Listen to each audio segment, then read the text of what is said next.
You are listening to the Day by Day podcast for the first week of April 2016.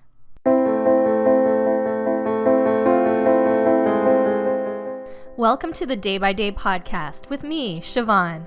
This week we'll play ball, eat our square veggies, and meet some bards. Now let's get started.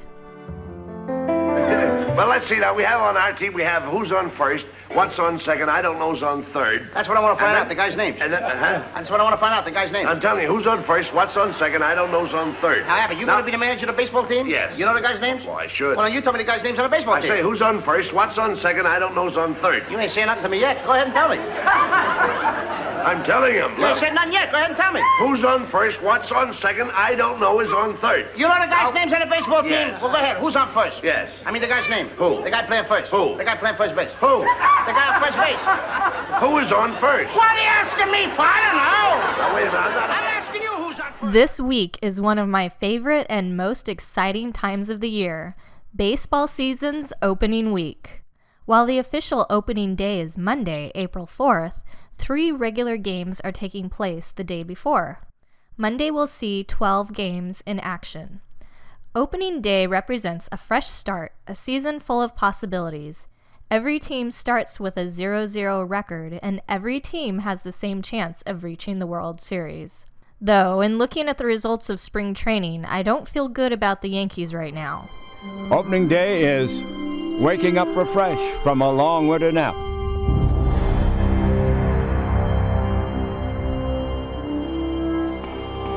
It's walking up the ramp to your first sunlit field.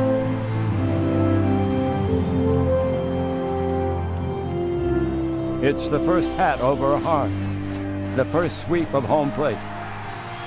It's the first windup, the first pitch, and the first swing and a miss. It's zeros across the board, the first shot across the sky. It's hope restored. It's a chase renewed. Opening day is nothing to lose and nowhere to go but up. It's the dream of repeating or completing the job nearly done. It's an intriguing news story, sharing headlines with a storied pair. It's when waiting till next year officially ends and improving on last year begins. And that's opening day. It's stars and it's stripes. It's the first day of the rest of your life. Opening day is here. The Cincinnati Reds were the first Major League Baseball team, and for decades they had the honor of opening the openers. They were the first team to play on opening day. Sadly, that's no longer the tradition, as the Reds game starts on Monday at 4:10 Eastern Time. They are the only team to still start every season at home.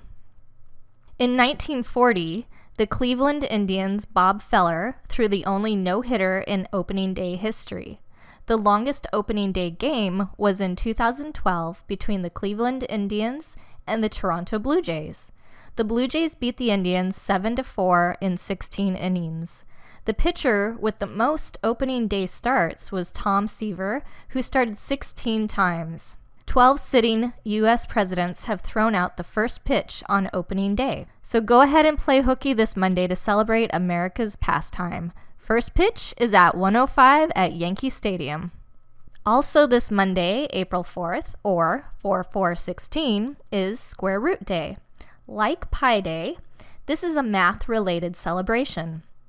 The last Square Root Day was March 3rd, 2009, or 3309, and the next will be May 5th, 2025, or 5525. If you haven't caught on yet, Square Root Day is celebrated on days when both the day of the month and the month are the square root of the last 2 digits of the year.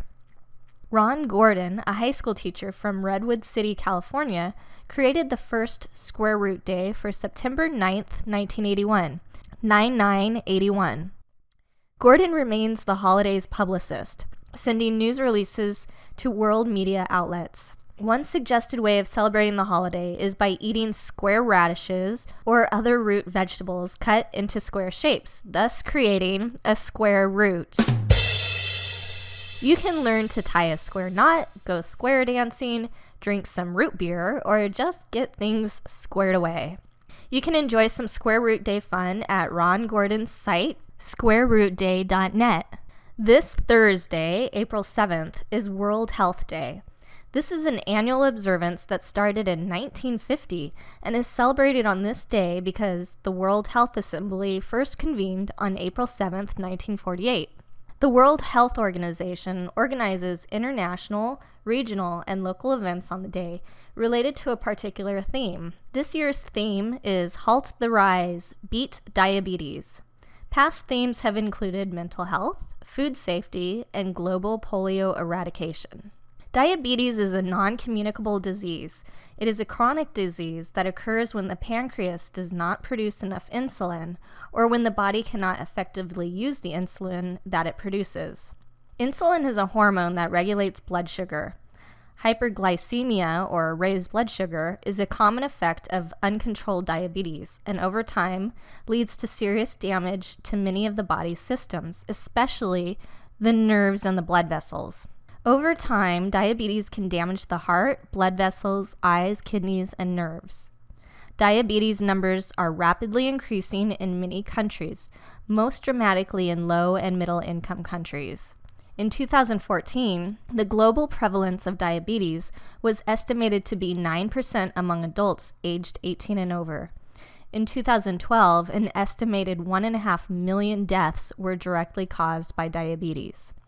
The World Health Organization estimates that about 350 million people worldwide have diabetes, and that number is likely to more than double in the next 20 years.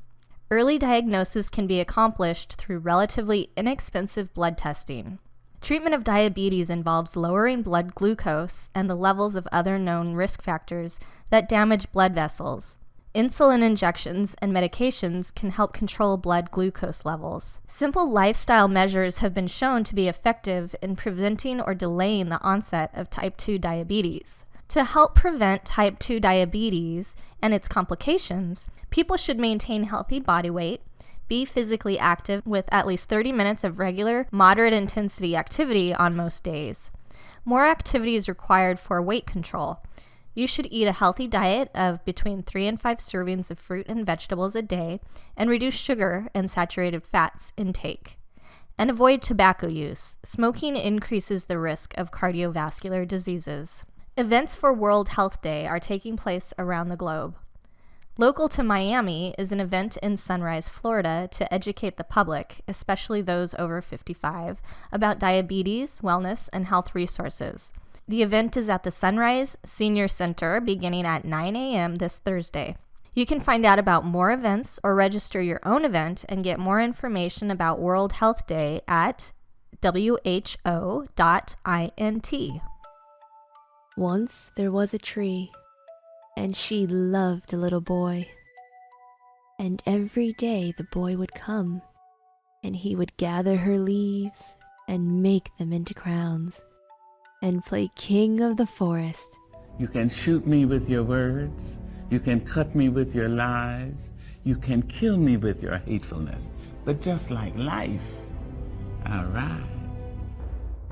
Prophet, said I, thing of evil, prophet still, if bird or devil, whether tempter sent or whether tempest tossed thee here ashore, desolate, yet all undaunted on this desert land enchanted, on this home by horror haunted, tell me truly, I implore, is there balm in Gilead? Tell me, I implore, quoth the raven, nevermore. From Shel Silverstein to Maya Angelou to Edgar Allan Poe, poets write in all different genres, and this April recognizes them all.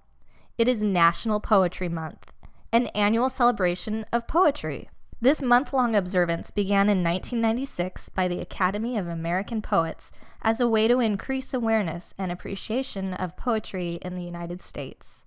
In 1998, Canada also began celebrating National Poetry Month in April.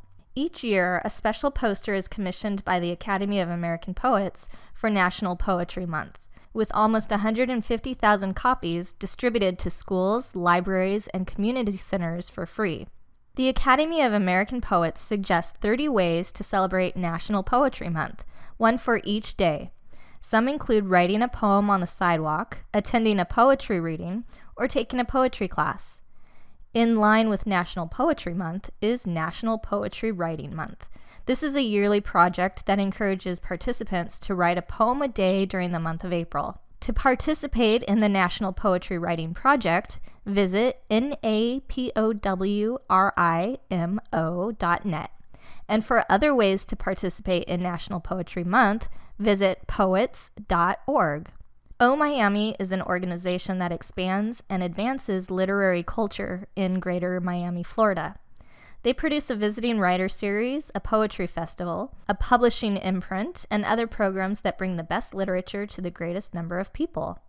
Visit the O Miami website at the letter O, Miami.org for a list of poetry events throughout the month of April.